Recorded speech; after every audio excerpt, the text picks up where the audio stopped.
கிறிஸ்துவுக்குள் பிரியமானவர்களே, ஆண்டவராகிய இயேசு கிறிஸ்துவின் நாமத்தினால் தெய்வனால் எல்லாம் கூடும் நிகழ்ச்சிக்கு உங்களை வரவேற்கிறேன். இன்றைய நிகழ்ச்சியில் ஒரு அருமையான ஊழியரை நாம் சந்திக்கவிருக்கிறோம். கர்த்தரை அறியாத ஒரு ஏழ்மை குடும்பத்தில் பிறந்து, குடும்பத்தில் வறுமை, குடும்பத்தில் நிம்மதி இல்லை என்கிற ஒரு பரிதாப நிலையில் வாழ்ந்து கொண்டிருந்த அவருக்கு இயேசு வெளிப்பட்டு தான் யார் என்பதை அவருக்கு உணர்த்தி, அவர் இயேசு கிறிஸ்துவை ஏற்றுக்கொண்டதோடு மட்டுமல்லாமல் அவர் பிறனுக்கும் இந்த அன்பை சொல்ல வேண்டும் என்று சொல்லி அவரை நிர்பந்தப்படுத்தி அவர் மூலமாக இன்றைக்கும் பலரை ஆசீர்வதித்து வருகிறார். அவர் மூலமாக கர்த்தரை ஏற்றுக்கொண்டு பலர் பல நன்மைகளை பெற்றிருக்கிறார்கள். அவைகளை குறித்து அவர் சொல்ல நாம் கேட்போம். பேசலாடுங்க ஐயா, உங்கள் பேர், உங்கள் குடும்ப பின்னணி, கூட பிறந்தவங்க, உங்கள் சின்ன வயசு எப்படி இருந்துச்சு, நீங்கள் எந்த தருணத்தில் இயேசு ஏற்றுக்கொண்டீங்க, கர்த்தர் எப்படி உங்களை சந்தித்தார்? நான் ஒரு இந்து குடும்பத்தில் பிறந்தேன். என் பேர் இப்போ ஜான் சுரேஷ். ஸோ நான் ரட்சிக்கப்படுறதுக்கு முன்னாடி என் பேர் வீரராகவன் சொல்லிட்டு என் பேர் ஐயா. நான் எங்கள் வீட்டில் நாங்கள் மொத்தம் 3 பேர், 3 அண்ணன் தம்பி. நான் தான் மூத்த பிள்ளை. அப்பா விவசாயி, ஏழ்மையான ஒரு குடும்பம் தான். ஸோ இந்து குடும்பத்தில் பிறந்தனால நாங்கள் இந்து தெய்வங்கள் அதிகமாக நிறையா வழிபட்டது உண்டு. அதிலேயே ஃபுல்லாக எப்படின்னு சொன்னால், வருஷத்துக்கு ஒரு முறை சாப்பிடாமல் ஃபுல்லாக மஞ்சள் துணி கட்டிக்கினேன். ஸோ குலதெய்வம் கோவில்களுக்கு போகிறது உண்டு. போயிட்டு இப்படி தான் வந்துட்டு இருந்தோம். ஒரு குறிப்பிட்ட அளவுக்கு மேலே நான் 9th 8th படிக்கிறப்போ வீட்டில் பெரிய சமாதானம் இல்லை. வீட்டில் அம்மா அப்பாவுக்கு சமாதானம் கிடையாது. அந்நிய தெய்வங்களை நாட்டிருப்பவங்க. அப்பா பொறுத்த வரையும் பார்த்திங்கன்னா ரொம்ப இந்து பக்தி அதிகம். மாதத்துக்கு ஒரு முறை கம்பல்சரி என்ன பண்ணுவார்னா கோவிலுக்கு போயிடுவார். அந்த கோவிலுக்கு போயிட்டு வருவாருங்க. அதே மாதிரி மாலை போடுவார், முருகருக்கு மாலை போடுவார். வெள்ளிக்கிழமைனா வீடு ஃபுல்லாக சுத்தம் பண்ணிட்டு சாப்பிடாம மதியம் தான் என்ன பண்ணுவாங்க, ரொம்ப பக்தி, ரொம்ப பக்தி. அதை சொல்லிக்க முடியாத அளவுக்கு முடியாது அப்படின்னு. ஆனால் சமாதானம் கிடையாது வீட்டில். சமாதானன்றதே கிடையாது. அம்மா பயங்கர குடிக்கார், பயங்கர குடிப்பார். குடிச்சிட்டு வீட்டை தினமும் அடிதடி சண்டை தான். அப்படி இருந்த ஒரு குடும்பத்தை ஒரு குறிப்பிட்ட காலத்துக்கு பிறகு அப்பா இறந்துட்டார் ஐயா. அவர் இறந்துட்டார். இறந்துட்டோடனே குடும்பம் ரொம்ப ஏழ்மையான நிலைமைக்கு போயிட்டான். அப்போ எனக்கு மட்டும்தான் திருமணம் ஆகியிருந்தது. அதுக்கப்புறம் ரொம்ப ஏழ்மையான நிலைமையில போயிட்டனால என்ன பண்ணுறதுன்னு எனக்கு தெரியல. அப்போது நம்ம ஊரில் நான் அப்போ ஆரம்பத்தில் பக்கத்தில் இருக்கிற சர்ச்சுக்கு சண்டே கிளாஸுக்கு போயிட்டு வருவேன். போயிட்டு வந்தனால நம்ம எல்லா தெய்வங்களும் கும்பிட்டு பார்த்துமே சொல்லிட்டு, அதுக்கப்புறம் எங்கள் பக்கத்தில் இருக்கிறவங்க ஒரு அம்மா என்ன பண்ணாங்க, இப்போ ஏன் ரொம்ப அவங்க அப்பா இறந்துட்டு பிறகு ரொம்ப குடும்பமே டெல் ஆகிட்டீங்க, சும்மா ஜபத்துக்கு போ, எங்கள் வீட்டில் ஒரு ஜபம் நடக்குது, வீட்டான போ என்னை கூட்டின்னு போய் ஈவினிங் உட்கார வச்சேன். ஜபத்தில் அனுப்பினப்போ அங்கே போய் அந்த ஜபத்தில் கலந்துக்க நான் ஒரு தொடுதல் ஆரம்பித்தேன். எனக்குள்ள அந்த ப்ரேயர் போய் உட்காந்துட்டு ஜோம் பண்ணின்னு வந்தாவே ஏதோ ஒரு மாற்றம் இருந்த மாதிரி தெரிஞ்சுது. அதை திரும்ப நான் தொடர்ந்து கண்டினியூ பண்ண ஆரம்பித்தேன். உடனே நான் படிச்சுட்டு கல்யாணம் ஆகிட்டு பிறகு நான் ஒரு ப்ரைவேட் கம்பெனியில் வேலை செஞ்சுட்டு இருந்தேன் ஐயா. ப்ரைவேட் கம்பெனியில் வேலை செய்யும் போது என் ஃபஸ்ட்டு பையன் பிறந்தான். ஃபஸ்ட்டு பையன் பிறந்து அப்போ 2008 ஒரு இட்லி வாங்கினா ₹1.5 ஒரு இட்லி. நான் நைட் ஷிஃப்ட் முடிச்சுட்டு காலைல 8:30 மணிக்கு வீட்டுக்கு வந்துடுவேன். 8:30 மணிக்கு நான் வீட்டுக்கு வரும்போது என் பையனுக்கு 2 இட்லி என்னால் வாங்கி தர முடியாது. ₹2 வச்சுட்டு போங்க, ₹1 இருக்காது கையில். அவ்வளோ கஷ்டம். சரி, அங்கே என்ன பண்ணுவேன், அந்த யாருக்கைனா கூட வேலை பார்க்குறேன் கேட்டால் ₹1 கொடுங்க, என் பையனுக்கு டிஃபன் வாங்கிட்டு போனேன். ஏன்னா எங்கள் வீட்டில் வீட்டு வேலைலாம் முடிச்சுட்டு அவங்க சமைக்கிறதுக்கு எப்படி 9, 10 ஆகிடும். அதுக்கப்புறம் நாங்கள் போயிட்டு சாப்பிட்டு திரும்ப மதியம் என்ன பண்ணுவோம், திரும்ப கழனிக்கு போயிடுவாங்க. நிலம் இருக்குது, நிலம் கழனிட போயிட்டாங்கன்னா அதோடு திரும்ப நைட்டு 6 மணிக்கு 8 மணிக்கு தான் திரும்ப சமைப்பாங்க. சாப்பிட்றது கஷ்டம், குழந்தை பட்டினா இருப்பேன், வாங்கி வர முடியாது. அவ்வளோ கஷ்டத்தில் இருந்தேன். அப்புறமா நாள் பட இந்த ப்ரேயர் என்னால் கண்டினியூ பண்ண ஆரம்பித்தேன். எனக்கு ஆண்டவர் ரொம்ப பிடிச்சி. அதுக்கப்புறம் ஒரு ஊழியக்காரர் கூட போய் இருந்தேன். அவர் ஊழியக்காரங்க என் ஆண்டவருக்கு நடத்தின பிறகு அதுக்கப்புறம் நான் ஞானஸ்தானம் எடுத்தேன்.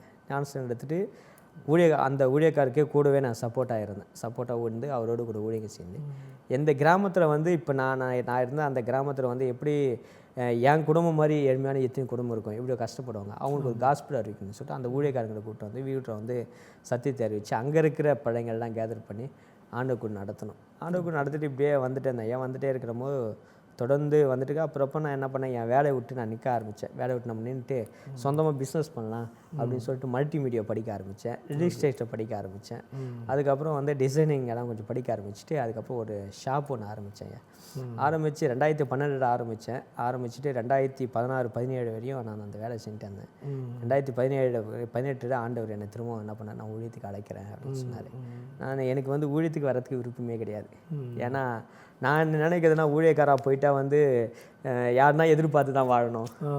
ஊழியக்காரனாக போயிட்டா யாராச்சும் எங்கன்னா போய் எதிர்பார்க்கணும், யார் நம்ம கொடுப்பாங்கன்னு எதிர்பார்க்கணும். ஏற்கனவே நம்மளே கஷ்டத்துலேருந்து வந்துட்டுமே நம்ம எதுக்கு மற்றவங்க எதிர்பார்க்கணும், வேணாம். ஊழியத்துக்கு சப்போர்ட்டாக இருக்கிற ஆண்டவர், ஆனால் ஊழியத்தை மட்டும் என்ன பண்ண மாட்டேன், செய்ய மாட்டேன்னு சொல்லிட்டு நான் ரொம்ப என்ன பண்ண ஆகிட்டேன். அப்புறமா இந்த ஆண்டவர் எனக்கு சரி நான் ஊழியத்துக்கு வந்தால் எனக்கு நிறைய எதிர்ப்பு இருந்தால் நான் என்ன பண்ணுவேன், ஏன்னா நான் ஊழியக்காரன் கூட இருந்தாலும் நான் பார்த்துட்டேன் அப்படின்னு கேட்கும்போது ஆண்டவர் எனக்கு ஒரு வாக்கு பண்ணால் அப்போஸ்தலர் 18ஆம் அதிகாரத்தில் 10ஆவது வசனம், நீ பயப்படாதே, உனக்கு தீங்கு செய்யும்படி ஒருவனும் உனக்கு முன்பாக எதிர்த்து நிற்பதில்லை அப்படின்னு கர்த்தர் எனக்கு வாக்கு பண்ணார். சரி இருந்தாலும் ஸ்தோத்திரம், சரி ஆண்டவர் நான் என்ன ஊழியம் செய்யணும் அப்படின்னு சொல்லிட்டு ஒரு வாரம் ஃபுல்லாக ஃபாஸ்டிங் போட்டு ஒரு டிசம்பர் மாதம் ஜெபம் பண்ணிட்டு இருந்தேன் 2018.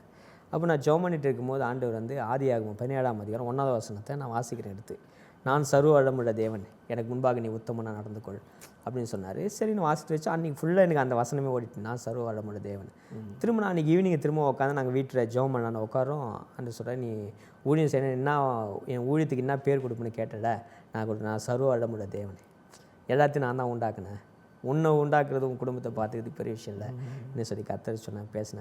பேசினப்போ அதுக்கப்புறம் நான் என்ன பண்ணேன், வீட்டை சொன்னேன், ஆண்டவர் எனக்கு ஒரு ஊழியத்துக்கு அழைக்கிறாருன்னு சொன்னார். நான் எப்படி அழைக்கிறேன்னு கேட்டேன். நீ பயப்படாதே, உனக்கு ஒரு தீங்கும் நடக்காது, உனக்கு தீங்கு செய்யும்போது ஒரு மேலே கை போட மாட்டேன்னு ஆண்டவர் எனக்கு சொல்லிட்டாரு.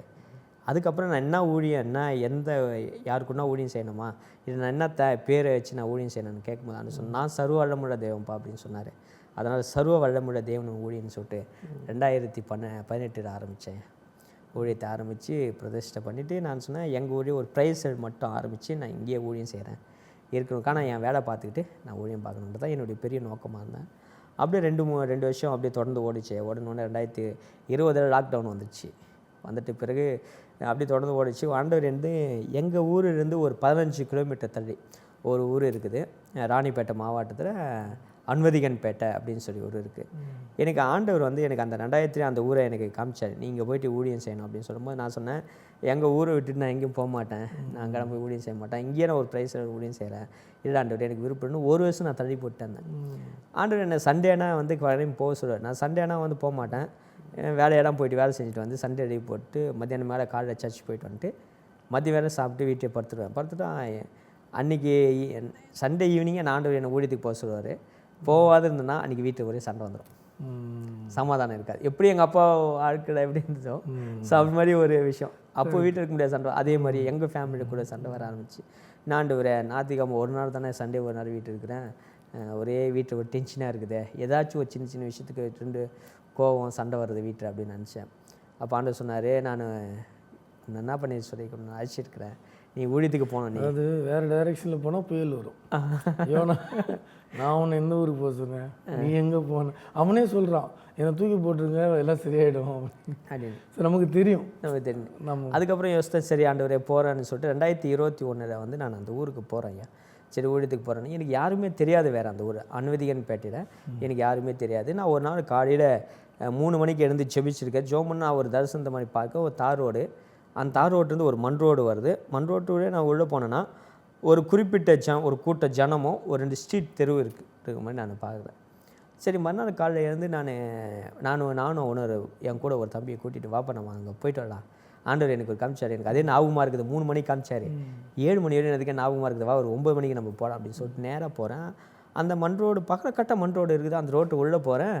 போனால் 2 ஸ்ட்ரீட் இருக்குது, ஒரு குறிப்பிட்ட ஜனங்களாம் அங்கே அந்த இடத்துல இருக்கிறாங்க, வீடுங்களாம் இருக்குது அந்த இடத்துல.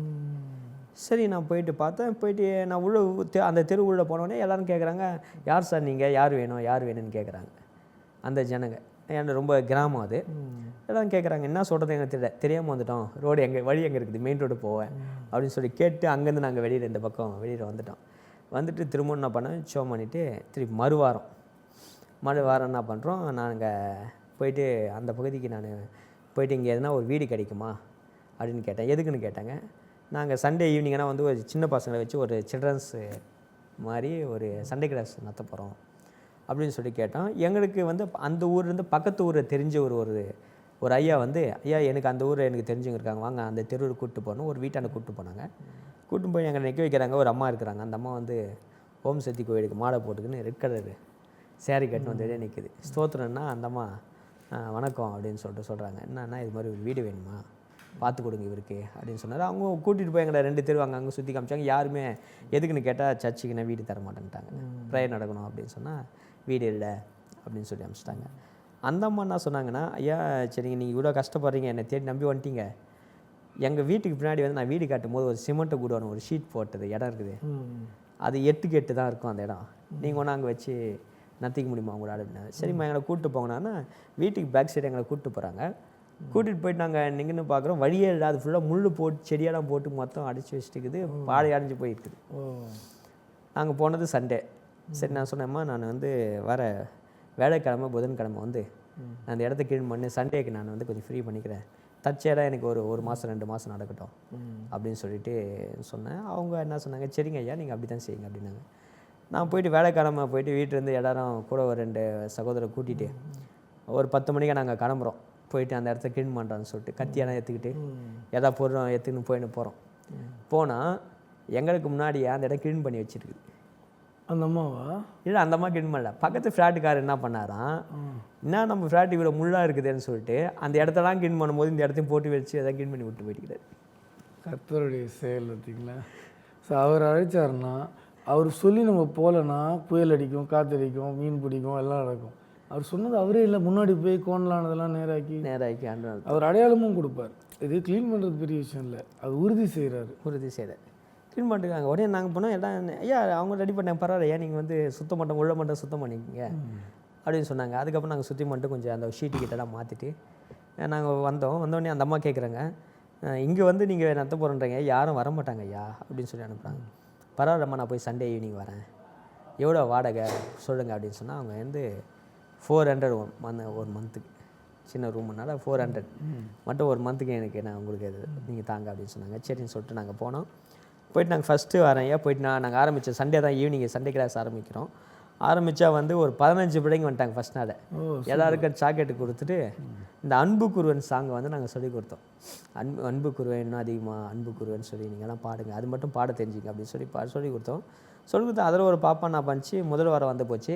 2வது வாரம் வந்துட்டு ஒரு சின்ன பாப்பா போய் வீட்டை போய் அவங்க பாட்டிக்க சொல்லிக்குது, எங்கள் ஐயா வராங்க, எங்களுக்கு அன்பு குரு பாட்டெல்லாம் சொல்லிக் கொடுக்குறாங்க, அங்கிள் எங்கள் ஆண்டியெல்லாம் வராங்க அப்படின்னு சொன்ன உடனே அவங்க என்ன பண்ணாங்க, அப்படியா யார் அவர் நான் பார்க்குறேன் அப்படின்னு சொல்லிட்டு வந்தாங்க. அந்த அம்மாவுக்கு ஒரு பிரச்சனை என்னன்னா, அந்த முட்டி வலி அதிகமாக உட்காந்துக்க முடியாது, எழுந்திருக்க முடியாது.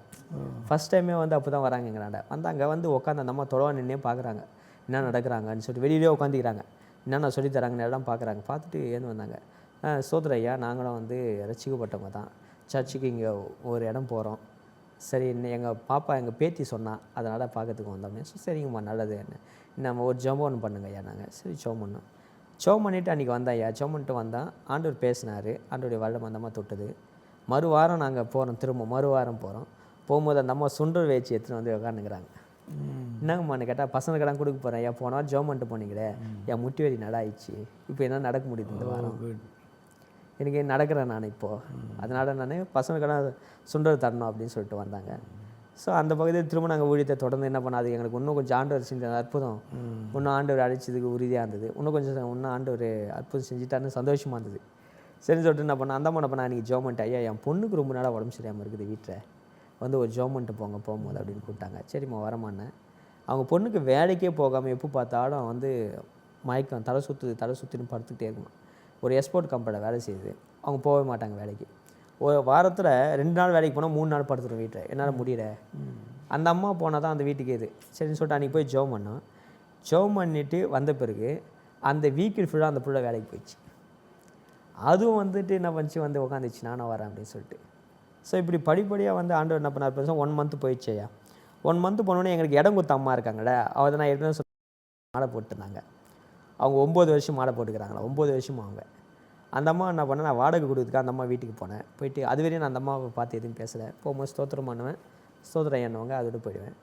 சரி நேராக போனேன், உங்களுக்கு வாடகை கொடுக்குறான்னு வந்திருக்க போனாங்க. சரிங்க என்ன வாடகை பணத்தை வந்து ஒரு கவரில் போட்டு கொண்டு போய் கொடுக்கறதுக்காக நின்று வாங்கிறதுக்கு அவங்க ரெடியாக நின்னாங்க. அம்மா ஒரு ஜெபம் பண்ணிவிட்டு கொடுக்குறேன் அப்படின்னு சொல்லிட்டு சொன்னேன். சரிங்கண்ணே ஜெபம் பண்ணேன். ஜெபம் பண்ணிவிட்டு அந்த அம்மாவுக்கு ஜெபம் பண்ணேன்.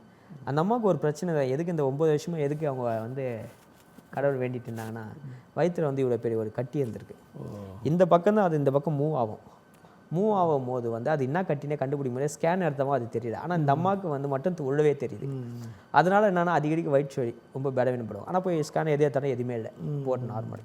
ஆனால் இதனால் சாப்பிட்டா ஜீரணம் ஆகாது, பிரச்சனை அந்த அம்மாவுக்கு. அந்த அம்மான்னு சொன்னாங்க, எங்கள் ஒய்ஃபை கூப்பிட்டு, சிஸ்டர் இங்கே வாங்க, என் வயிற்றில் கை வச்சு பாருங்கள், இது மாதிரி ஒரு பிரச்சனை இருக்குது. ஆனால் ஐயா ஜெபம் பண்ணும்போது எனக்கு அந்த விஷயத்தை வந்து எனக்கு சொல்லி ஜெபம் பண்ண, நீங்கள் ஒரு பிரச்சனைலாம் இருக்கிறீங்க, ஆண்டவர் உங்களை நேசிக்கிறார் அப்படின்னு சொல்லி ஜெபம் பண்ணார். இதெல்லாம் எனக்கு மாறுமா அப்படின்னு. நிச்சயம் மாறும். அப்போ நான் என்ன பண்ணணும் அப்படின்னு கேட்டாங்க. வாடகை காசு கொடுத்துட்டு ஒரு ப்ரேயர் ஆகிடு எடுத்துருவாங்க, இந்த எண்ணெய் இயேசு ரத்தனை இது மட்டும் குடிங்க, அடுத்த வாரம் வந்து ப்ரேயர் பண்ணிட்டு போங்க அப்படின்னு. அடுத்த வாரம் வந்தாங்க, ப்ரேயர் பண்ணோம். ப்ரேயர் பண்ணும்போது அந்த அம்மா சொன்னாங்க, நல்லா இருக்கையா, கொஞ்சம் இம்ப்ரூவ்மெண்ட் இருக்குது அப்படின்னு சொன்னாங்க. வயிற்று வலி இல்லை, இப்போ கொஞ்சம் சுகமாக இருக்கிறேன். அந்த வயிற்றில் ஒரு கட்டி மாதிரி இப்படி மூவ் ஆகுறதெல்லாம் எனக்கு தெரியல, நல்லா இருக்குதாங்க. ரெண்டாவது வந்து அந்த அம்மா என்னன்னா அந்த ஏரியாவில் குறியாடுவாங்க. இந்த அம்மா குறியாடுவாங்க. இந்த அம்மா குறியாடுறதுக்குன்னு வந்து வீடாக கூப்பிட்டு போவாங்க. எங்கள் வீட்டுக்கு வாங்க, எங்கள் வீட்டுக்கு கஷ்டமாக இருக்குது, நீ குறியாடி எதுனா சொல்கிறேன் எங்களுக்கு அப்படின்னு கூப்பிட்டு போவாங்க. அது மாதிரி ஒரு நபர்.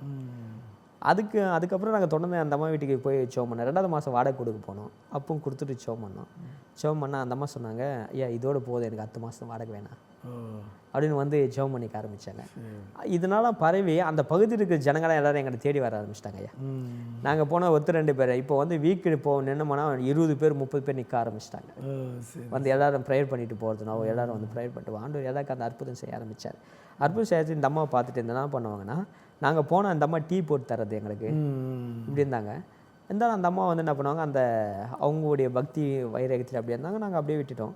தொடர்ந்து ஜெபம் பண்ணிகிட்டே வந்தோம். ஆண்டவர் ஒன்று நேசிக்கிறாருமா அப்படின்னு சொல்லிட்டு வந்தோம். அந்த அம்மா ப்ரேயருக்கு வர அந்த அம்மா நான் வச்சு, இத்தனை நாளாக நான் நம்பிட்டு இருந்த கடவுள் வந்து எனக்கு இந்த கட்டி எனக்கு நான் சரியாகலை, இப்போ இந்த பக்கம் இருக்கிற இந்த கட்டி எனக்கு சுத்தமாக இல்லை.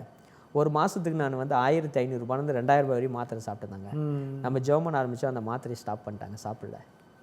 மாதமானால் அவங்களுக்கு மிச்சம் ஆச்சு அப்படின்னு சொல்லிட்டு அந்த அம்மா என்ன பண்ணாங்க, எங்கள் வீட்டில் இருக்கிற நான் எல்லாத்தையும் விட்டு இயேசுவை ஏற்றுக்கிறேன் அப்படின்னு சொல்லி வீட்டில் இருந்த அவங்க கும்பிட்டு அந்த எல்லா ஃபோட்டோஸ் எடுத்துகிட்டு போயிட்டு பக்கத்தில் இருக்கிற ஏரியெல்லாம் போட்டு வந்து என்ன பண்ணாங்க, ஆண்டவர் ஏற்றுட்டாங்க.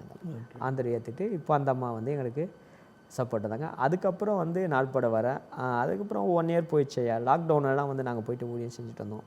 தொடர்ந்து லாக்டவுனில் போய் தனிப்பட்ட விதத்தில் ஒவ்வொரு தனித்தனியாக குடும்பமாக சந்திச்சு எல்லாருக்கும் போய் ஜெபம் பண்ணிட்டு இருந்தோம். லாக்டவுனில் கூட நிறைய பேர் சொன்னாங்க, நீங்கள் போகாதீங்க, மாஸ்க் போட்டு போங்க, உங்களுக்கு கொரோனா வந்துடும் அப்படியெல்லாம் எனக்கு நிறைய பேர் சொன்னாங்க. நீங்கள் ஷீல்டு இன்ஜெக்ஷன் போட்டிங்கன்னா, சர்டிஃபிகேட் வச்சிங்கன்னா ஊர் விட, எந்த பாஸ்டர்ஸ் யாரையும் ஊர் விட அலோட் பண்ணனா கூட என்னை அலோட் பண்ணாங்க. போனால் எங்கள் பிரதர் வரட்டும், அவர் மட்டும் வந்து ஜெபம் பண்ணிட்டு போட்டோன்னு ஸ்ட்ரீட்டில் வீட்டாக விட்டாங்க. போயிட்டு நிறைய பேரிட ஒரு அம்மா வந்து ரொம்ப பலவீனமாகிடுச்சு. அந்த அம்மா வந்து அவங்க பாஸ்டருக்கு ஃபோன் பண்ணி, ஐயா எனக்கு ரொம்ப பலவீனமாக இருக்குது, நான் இது மாதிரி எனக்கு வந்து ஒரு ஜெபம் பண்ணிட்டு போனேம்மா, நான் வரமாட்டேம்மா, உனக்கு கொரோனா இருக்கான், நான் வந்து ஜெபம் பண்ணேன்னா எனக்கு அது அட்டாக் ஆகிடுன்னு சொல்லிட்டு அந்த அம்மா உடஞ்சி போய் வீட்டை அழுதுட்டு இருந்தாங்க. அந்த அம்மா பக்கத்து வீட்டுக்கு இருக்கிறவங்க ஃபோன் பண்ணாங்க, இது மாதிரி அந்த அம்மாவுக்கு ரொம்ப உடம்பு சரி, அவங்க பாஸ்டர் கூட்டா வரல, ஐயா நீங்கள் வர முடியுமான்னு கேட்டாங்க. நான் போயிட்டு ஜெபம் பண்ணிவிட்டு அந்த அம்மா ஹாஸ்பிட்டலுக்கு அனுப்பிச்சி வச்சேன். அந்த அம்மா சொன்னாங்க, இது மாதிரி எங்களை விசாரிக்கிறதுக்கு ஆள் இல்லையா. அந்த அன்பு எல்லாருக்கும் பரவ ஆரம்பிச்சு அவங்க என்ன பண்ணாங்கன்னா, ஆண்டவரை வந்து அவங்க மூலமாக நிறைய பேர் எடுத்துக்கிட்டு அந்த பகுதியில் அவங்களாம் சேர்ந்து எனக்கு வந்து ஆண்டவர் அந்த பகுதியில் ஒரு இடத்த காட்டினார். இந்த இடத்த வாங்க சொல்கிறார் ஆண்டவர் சொல்லும் போது ஊர் ஜனங்க எல்லாமே சப்போர்ட் பண்ணி அந்த ஒரு இடத்த வந்து ஒரு குறுகிய அமௌண்ட்டுக்கு எங்களுக்கு வாங்கி கொடுத்து இப்போ அந்த இடத்துல வந்து ஒரு 30க்கு 50 ஒரு பெரிய ஷெட்டு போடும்படியாக ஷெட்டு போட்டு ஜப கூடாரம் அப்படின்னு சொல்லி அமைச்சு மாதந்தோறும் 4வது சனிக்கிழமைனா ஃபாஸ்டிங் ப்ரே நடத்துகிறேன். விடுதலை உபவாச கூட்டம். சண்டே ஈவினிங் இதோட பிளெஸ்ஸிங் ஆராதனை நடத்துகிறேன். செவ்வாய்க்கிழமை எழுப்புதற்கு உபவாச ஜபம் நடத்துகிறோம். வேலைக்கிழமை ஈவினிங் ஆனால் வியாதிக்காரருக்கு சந்திப்பு ஜபம் நடத்துகிறோம். தொடர்ந்து ஜபம் நடத்திட்டே இருக்கிறோம். ஆண்டவர் அந்த பகுதியில் இப்போ ஒரு பெரிய எழுப்புதலை கர்த்தர் உண்டாக்கி இருக்கிறார். கிரேட்டுங்க. அது வந்து உண்மையிலே சொல்லணும்னா ஒரு எளிய குடும்பத்தில் பிறந்த உங்களை கர்த்தர் முன்குறித்து தெரிந்து கொண்டு உங்களை ரட்சித்து பிறகு ஆண்டவர் உங்களை கட்டாயப்படுத்தி ஊழியத்துக்கு கொண்டு போய் கண்டிப்பாக நீங்கள் கொஞ்சம் அப்படி இப்படி இருந்தால் கூட ஆண்டவர் வந்து இல்லை நீ போ அப்படின்னு சொல்லி முன்பின் தெரியாத ஒரு ஊருக்கு, யாருமே சபை இல்லாத ஒரு கிறிஸ்தவர்களுடைய ஊழியங்கள் நடக்காத ஒரு ஊருக்கு கொண்டு போய் எல்லாருடைய கண்களையும் தயவு கிடைக்க பண்ணார். உங்களுக்கு முன்னாடி போய் அவரே எல்லா வேலையும் செஞ்சு வச்சுட்டாரு. கண்டிப்பாக ஆண்டவர் வசனத்தை வந்து அதிசயங்களாலும் அற்புதங்களினாலும் உறுதி செய்திருக்கிறார். அதனால் இன்றைக்கி நீங்கள் இப்போ 2 இடத்துல ஊழியம் செய்கிறீங்க. 2 இடத்துல செய்கிறீங்க. அருமை அருமை. ஸோ உங்கள் மூலமாக பலர் ஆசீர்வதிக்கப்படுறாங்க. நோய் வாய்ப்பட்டிருக்கிறவங்க இல்லையா, மனம் உடைஞ்சு போயிருக்கிறவங்க, வாழ்க்கையில் நம்பிக்கை இல்லாமல் இருக்கிறவங்க எல்லாருக்கும் ஒரு பெரிய நம்பிக்கையாகும். முக்கியமாக சரீர அற்புதங்கள், மனசில் சமாதானம், சந்தோஷம் எல்லாருக்கும் ஆண்டவர் தந்துட்டு வர்றாரு இல்லையா. ஒரு பெரிய ஒரு அற்புதமான ஊழியம். இன்னும் உங்களுடைய ஊழியத்தில் நடந்த சில முக்கியமான வேறு ஏதாவது அற்புதங்கள் சொல்ல முடியுமா? இருக்கையா சொல்லுங்கள். இப்போ அதுக்கப்புறம் வந்து நாங்கள் அந்த பகுதியில் வந்து அந்த ஜனங்க வந்து ரொம்ப வந்து அந்த மதத்தினாலும் ஜாதினாலும் கொஞ்சம் கட்டப்பட்ட ஜனங்க நாங்கள் ஊழியம் செய்கிற பகுதியில். இப்போ நாங்கள் போகும்போது நானும் எங்கள் ஒய்ஃபு எந்த ஒரு ஊழியத்துக்கு நான் போனாலும் எங்கே போனாலும் நானும் என் ஒய்ஃபோடு தான் போவேன். தனியாக நான் போகவே மாட்டேன். யார் சந்திக்கு போனாலும் சரி, ஒரு குடும்ப ஜபத்துக்கு போனாலும் சரி, ஒரு வீட்டில் வியாதியாக இருக்கிறவங்க யாரை சந்திக்க போனாலும் நான் ஃபேமிலியோடு தான் போவேன். அது என்னுடைய பழக்கம். எனக்கு ஆண்டவர் எனக்கு அப்படி அனுபவிச்சதுனால இப்போ என் கூட எனக்கு 2 பிள்ளைங்க ஐயா. என் பையன் வந்து இப்போது 11th படிக்கிறான். இன்னொரு பையன் வந்து இப்போது 9th படிக்கிறான். 2 ஆம்பளை பிள்ளைங்க எனக்கு. இப்போது நான் ஊழியத்துக்கு போகும்போது ஒரு சகோதரி வந்து சொன்னாங்க, இது மாதிரி ஐயா எனக்கு வந்து கர்ப்பப்பை வந்து ரொம்ப புண்ணாக இருக்குது, அதனால் வந்து எனக்கு அடிக்கடிக்கு பயங்கர வயிற்று வலி, அதனால் வந்து எனக்கு இப்போ ஒரு பையன் பிறந்திருக்கிறான். ஸோ இதுக்காக நான் நிறையா ட்ரீட்மெண்ட் எடுத்துட்டேன். ஆனால் வந்து ட்ரீட்மெண்ட் எடுக்கிறேன், ஸ்கேன் எடுக்கிறேன், ஒரு மாதத்துக்கே மேக்ஸிமம் ஒரு 2000 to 5000 பேர் ஹாஸ்பிட்டலுக்கு செலவு பண்ணுறேன். அவ்வளோ வயிற்று வலி. வாரந்தோறும் இந்த டாக்டர் போய் பார்க்கணும், எங்கெங்கெல்லாம் யார் எந்த டாக்டர் சொல்கிறாங்களோ, எந்த ஹாஸ்பிட்டலுக்கெல்லாம் போக சொல்கிறாங்களோ அதெல்லாம் போயிட்டே இருக்கிறதா என் வழி, அது மாதிரி போயிட்டே இருப்பேன் அப்படின்னு சொன்னாங்க. ஆனால் எங்கள் வீட்டில் வந்து சர்ச்சுக்கோ இல்லை வந்து ப்ரேயர் மீட்டிங்க்கோ எங்கேயும் என்னை அனுப்ப மாட்டாங்க. ஏன்னா வந்து எங்கள் சமுதாயத்தில் எங்கள் ஜனங்களை எங்களை அனுப்ப மாட்டாங்க. நான் என்ன பண்ணுறதுன்னு எனக்கு தெரியல அப்படின்னு சொல்லிட்டு மறைமுகமாக வந்து சொல்லும் போது எங்கள் ஒய்ஃபு கையில் வந்து சொன்னாங்க. இப்போ எங்கள் ஒய்ஃப் சொன்னாங்க, நீங்கள் வந்து பிரதர் கைது ஷோ பண்ணிக்கிங்க, நீங்கள் ஐயா கைது ஷோ பண்ணிக்கிங்க. அப்போ கூப்பிட்டு வந்தேன் ஷோ பண்ண. அப்போ சொன்னாங்க, நான் சொன்னேன், அம்மா நீ வந்து ஒன்றும் இல்லைம்மா, நீ ஒரு 3 month வந்து ஜோம் பண்ணிட்டு போ, ஆண்டவர் நிச்சயம் உனக்கு ஒரு அற்புதம் செய்வார். ஆண்டவர் தேடி நீ உங்கள் வீட்டு நீ சர்ச்சுக்கு போகணும், ப்ரேயர் மீட்டிங் போகணும்னு சொல்லாத, பக்கத்தில் போயிட்டு வரேன், எனக்கு உடம்பு சரி ஹாஸ்பிட்டலுக்கு போகிற மாதிரி ஒரு இடமா நீ நினச்சிக்கோ அப்படின்னு சொல்லி அந்த பிள்ளையை நம்ம ஊக்கப்படுத்தி சொன்னேன். தொடர்ந்து அந்த பிள்ளை வந்து ஜோம் பண்ணிகிட்டே போச்சு ஐயா. ஒரு ப்ரேயர் ஆடி ஜெயம் பண்ணி எண்ணெய் பண்ணி கொடுத்தோம், எடுத்துகிட்டு போய் தேய்ச்சிட்டு ஜோம் பண்ணிகிட்டே இருந்தது. ஜோம் பண்ணிட்டு அந்த மாதிரி 2 மாதம் ஆச்சு.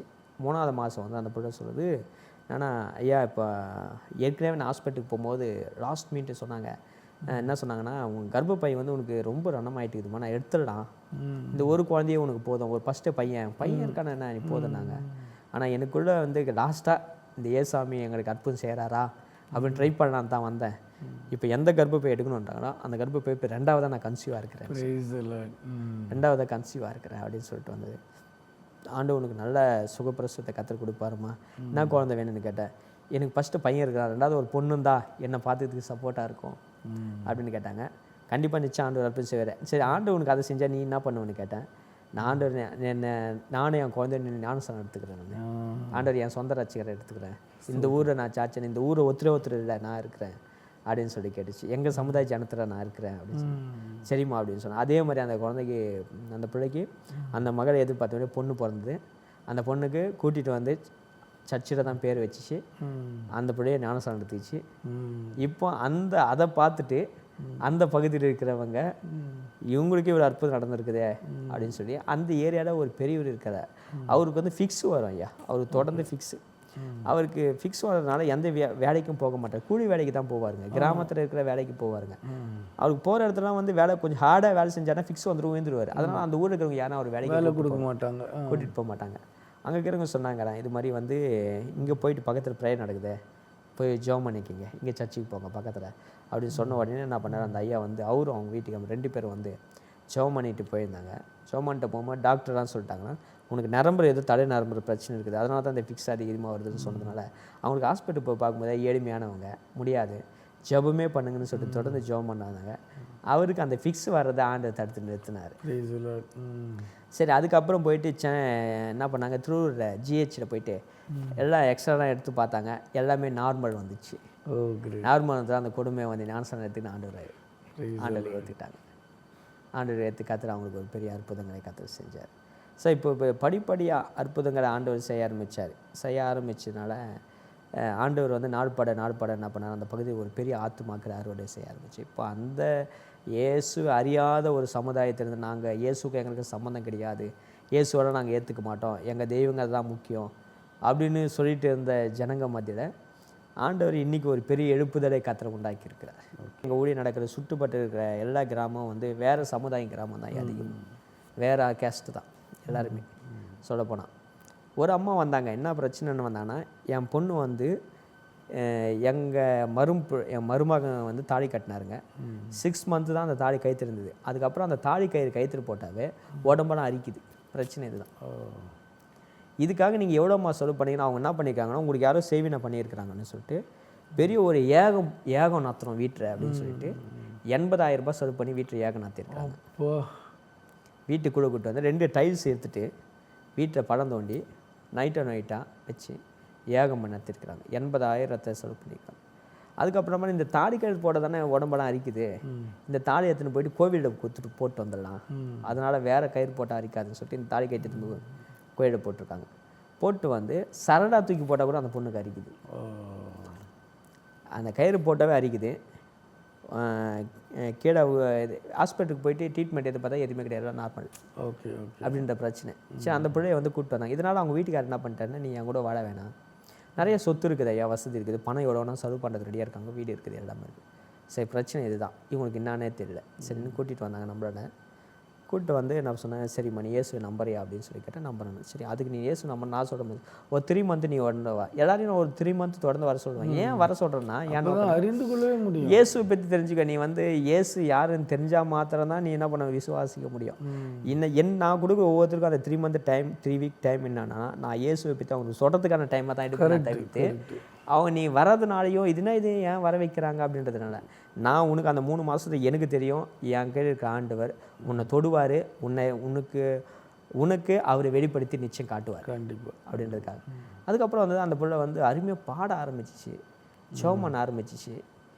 அதுக்கப்புறம் நல்லா எங்களோட கூட நல்லா ஊழியத்துக்கெல்லாம் வெளியில் வர ஆரம்பிச்சிச்சு. வெளியில் வர ஆரம்பிச்சோம்னா இப்போ அவங்க வீட்டுக்கு கூட சேர்ந்து வாழ்ந்துட்டு இருக்குது. அப்புறமா அவங்க வீட்டுக்கார் வேணான்னு டைவர்ஸ் கேஸ் போட்டார். டைவர்ஸ் கேஸ் போட்டு டைவர்ஸ்க்கே அப்ளை ஆகிட்டு முதல் கவுன்சிலிங், 2வது கவுன்சிலிங் போயிட்டு வந்துட்டாங்க.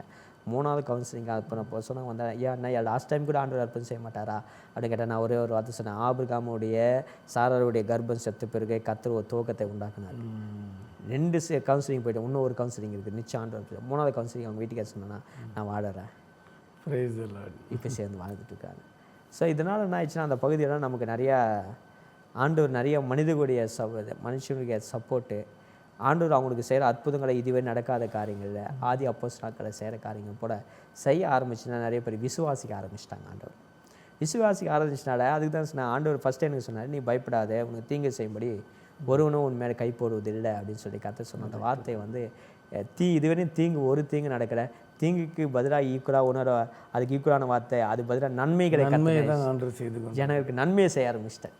அது இன்றைக்கி வந்து இன்னுமா கூட எங்களை ஆண்டவர் பயன்படுத்தி நிச்சயமாகவே ரொம்ப அதிசயமாக இருக்குது கேட்க. ஏன்னா மக்கள் என்ன பண்ணுறாரு, வேதனை வலியில் இருக்கிற மக்களை ஆண்டவர் உங்களை தேடி வர வைக்கிறாரு. நீங்கள் ஒரு 3 மாதம் வாங்கன்னு சொல்கிறீங்க. அந்த 3 மாத காலத்தில் கிறிஸ்துவனுடைய அன்பை சொல்கிறீங்க. அந்த அன்பை அவங்க ருசி பார்க்கும்பொழுது, விசுவாசிக்கும் பொழுது அவர்கள் வாழ்க்கையில் மாற்றங்கள் ஏற்படுது.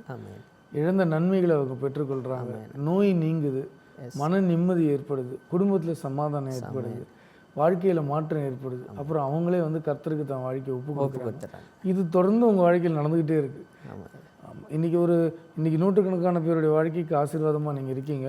கூடிய சீக்கிரத்தில் அது ஆயிரக்கணக்கில், லட்சக்கணக்கில் ஆண்டவர் மாற்றுவார், எல்லைகளை எல்லாம் விரிவாக்குவார்.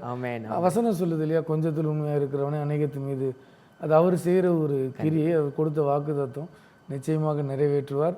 உங்களுடைய பணி சிறக்க, உங்களுடைய ஊழியத்தின் எல்லைகள் விரிவாக கர்த்தர் உங்களுக்கு மென்மேலும் எடுத்து பயன்படுத்த சல்வேஷன் டிவி மூலமாக நாங்கள் உங்களை வாழ்த்துகிறோம். நன்றி ஐயா. தேங்க்ஸ். கர்த்தருக்கு ஸ்தோத்திரம். பிரியமானவர்களே, ஒரு அருமையான சாட்சியை நாம் கேட்டோம். இந்த நிகழ்ச்சியை பார்த்து கொண்டிருக்கிற நீங்கள் ஒருவேளை கண்ணீரிலே வாழ்ந்து கொண்டிருக்கலாம். என் வாழ்க்கை மாறாதா, இந்த வியாதி என்னை விட்டு விலகாதா, என் கணவரோடு நான் சேர்ந்து வாழ மாட்டேனா, என் மனைவியோடு சேர்ந்து நான் வாழ மாட்டேனா, என் குடும்பத்தில் நிம்மதி இருக்காதா, என் பிள்ளைகளுடைய வாழ்க்கையில் நிம்மதி வராதா, என் கடன் பிரச்சனை மாறாதா, என்னுடைய துன்பம் மாறாதா, எனக்கு வெற்றி கிடைக்காதா, நான் சிறந்து விளங்க மாட்டேனா, நான் உயரவே மாட்டேனா வாழ்க்கையில் என்று சொல்லி நீங்கள் பல கேள்விகளோடு கலங்கி கொண்டிருக்கலாம். நீங்கள் இருக்கிற இடத்துல இயேசுவே என் உள்ளத்தில் வாங்க, என் குடும்பத்துக்குள்ளே வாங்க, எங்களை ஆசீர்வதிங்க என்று சொல்லி நீங்கள் கேட்கும் பொழுது இயேசு வருவார். ஐயா அவர்கள் சொன்னது போல அருகில் இருக்கிற ஒரு திருச்சபைக்கு நீங்கள் ஒரு 3 மாதமாவது செல்லுங்கள். அப்படி நீங்கள் செல்லும் பொழுது கிறிஸ்துவை பற்றி அதிகம் கேள்விப்பட்டு அவர் யார் என்று நீங்கள் புரிந்து கொண்டு அவரை நீங்கள் விசுவாசிக்கும் பொழுது, அவரை ஏற்றுக்கொள்ளும் பொழுது கர்த்தர் வந்து உங்களை ஆசீர்வதித்து உங்களை உயர்த்துவார், உங்கள் கண்ணீரை துடைப்பார், உங்களை வாழ வைப்பார். நீங்கள் அவமானப்பட்ட இடங்களிலே கர்த்தர் உங்களை கம்பீரமாக தலை நிமிர்ந்து நடக்க பண்ணுவார். நிச்சயமாக அவர் உங்களையும் உங்கள் குடும்பத்தையும் ஆசீர்வதிப்பார். மீண்டும் இது போன்ற ஒரு தருணத்தில் உங்களை சந்திக்கிறேன். அதுவரை உங்களிடமிருந்து விடைபெறுபவர் ராஜா.